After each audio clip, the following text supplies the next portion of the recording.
मैंने बोला था कि नॉमिनेशन में जाएंगे तो तेल कौन भरवाएगा। आपने वीडियो देखा होगा, वो वीडियो वायरल हो रहा है फेसबुक पर 1 मिलियन शायद हो गया होगा। थोड़ा देर पहले 9,84,000 था जो मैं अंदर अनुमंडल में था उस टाइम। तो मैंने ये कहा था कि मैं किसी को 100 रुपया भी नहीं देने जा रहा हूँ पेट्रोल भरवाने के लिए, न दारू मुर्गा खिलाऊंगा, न मुर्गा भात का भोज होगा, न सारी कपड़ा बटाएगा। लेकिन जितनी भीड़, जितनी गाड़ियों का काफिला लेकर आप लोग पहुंचे, ये काबिले तारीफ रहा। मैंने सोचा भी नहीं था। हाँ, मुझे ये पक्का पता आज चल गया है कि कच्चा कोयला में आग बड़े लंबे समय तक टिकता है। और ये कच्चा कोयला जो है बाबरे इस बार जो है करप्शन के खिलाफ आग लगा के उसको राख करने में देर नहीं करेगा।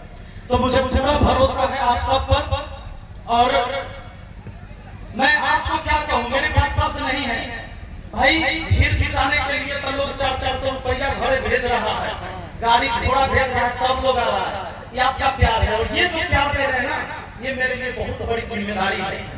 मेरे कंधे पर जो आप एक गमछा देकर सम्मानित करते हैं, गले में एक फूल का माला पहनाते हैं, मेरी पत्नी ने मुझे टीका लगाकर भेजा। ये मेरे ऊपर जिम्मेदारी है कि इतने लोगों के सोनी आंखों में तैरते हुए सपने हैं जो महनार में पूरा करना है। मुझे ये जिम्मेदारी दिया जा रहा है। और याद रखिए दोस्तों, लड़ाई को हम ऐसी लड़ेंगे, न झूठ बोलेंगे, न दारू मुर्गा खिलाएंगे, न जबरदस्ती ठग कर आपसे वोट लेंगे। हम हार जाएंगे उसकी चिंता नहीं है।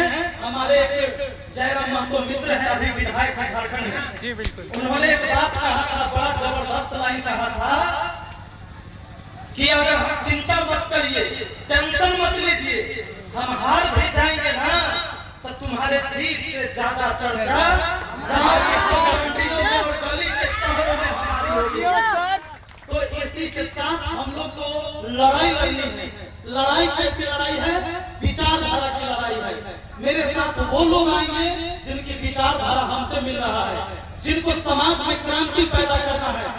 आज हमारे यहाँ सरकारी स्कूल में बच्चे पढ़ते हैं, गांव के बच्चे, और शहर में जो बड़े अधिकारी नेता मंत्री संतरी के बच्चे पढ़ते हैं, उस सीबीएसई बोर्ड में पढ़ते हैं। उनके बच्चों के लिए एनसीईआरटी सिलेबस है, हमारा बच्चा सबके लिए बिहार बोर्ड वाला है। ये व्यवस्था चेंज करना हम चाहते हैं कि वन नेशन है तो वन एजुकेशन होना चाहिए। जब तक समान शिक्षा नहीं मिलेगा, हमको समान मौका कभी मिल ही नहीं सकता। हमारे देश में शिक्षा को सबसे पीछे रखा गया है। साथियों, 2014 से अभी तक का आंकड़ा है 90,000 स्कूल, सरकारी स्कूल को मर्ज किया गया या बंद किया गया पूरे देश में। मैं पूछना चाहता हूं कि अगर देश की आबादी बढ़ते जा रही है, अपने देश की आबादी चाइना को पीछे छोड़ दिया, हम 1 नंबर पर है, दुनिया के सबसे ज्यादा आबादी वाला देश है, और फिर भी सरकार को स्कूल बंद करने की नौबत आ गई, तो ये फेलियर शिक्षा सिस्टम है, ये फेलियर एजुकेशन सिस्टम है। ऐसे सिस्टम को सुधारने के लिए हर घर से भगत सिंह को पैदा होना होगा। अगर आज अपने घर से भगत सिंह पैदा नहीं करिएगा तो आने वाला पीढ़ी भी आपसे सवाल करेगा कि जब यह देश लूट रहा था तो आप क्या कर रहे थे? तब तो आप जवान थे। क्या उस समय अपने जो बुजुर्ग गार्जियन थे उनको दोष देने के लिए आप जवानी लेकर घूम रहे थे? अरे जवानी पहले थोड़े मिला है। जब बचपन था तो आपके पास ताकत नहीं थी, जब बुढ़ापा आएगा तो बुद्धि तो होगा, लेकिन आपके पैरों में वो ताकत नहीं होगी, आपके बाजुओं में वो ताकत नहीं होगी। लेकिन आज आप नौजवान हैं तो इस बार बदल दीजिए इस व्यवस्था को। इस व्यवस्था को ऐसे बदलिए कि कोई ये न सोचे कि हमेशा नेता के घर में खाली नेता पैदा होता है और गरीब किसान मजदूर पिछड़ा के घर में खाली वोट दाबने वाला होता है। इस व्यवस्था को चेंज कर दीजिए और मुझे पूरा भरोसा है कि आप कर सकते हैं। कहते कि तू भोर का पहला तारा है, मैंने आप लोगों के लिए बात कही है।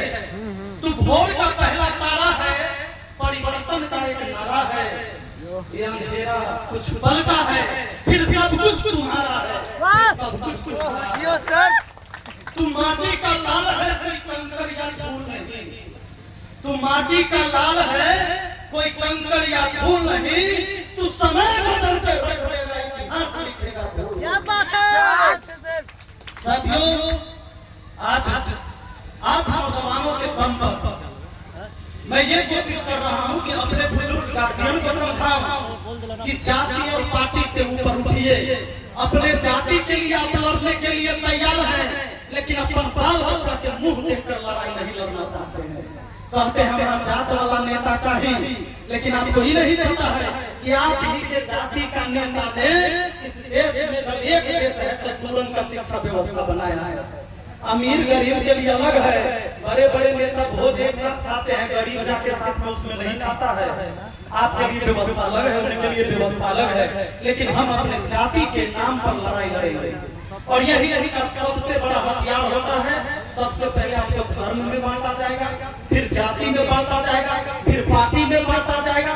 और ये बंटवारा करेंगे क्योंकि उनका बाल बच्चा अगर अनपढ़, निकम्मा, चोर, गुंडा, मवाली, माफिया भी होगा, तब भी वो आपका नेता बनेगा। आपके ऊपर राज करने के लिए नेता बनता है, सेवा के लिए नहीं। राजनीति एक सेवा का क्षेत्र है, जिसको लोग रोजगार का क्षेत्र बना लिया। इस व्यवस्था को चेंज करिए।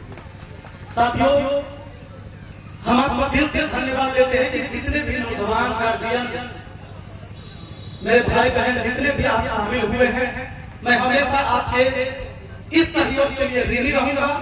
और आपके समाज के लिए, समाज में बढ़िया व्यवस्था के लिए जितनी भी लड़ाइयाँ लड़नी होगी, मैं अपना पूरा जीवन इस समाज को समर्पित कर दे रहा हूँ। रिजल्ट कुछ भी आए उससे मुझे कोई मतलब नहीं, लड़ाई कमजोर नहीं होगी। बहुत बहुत धन्यवाद।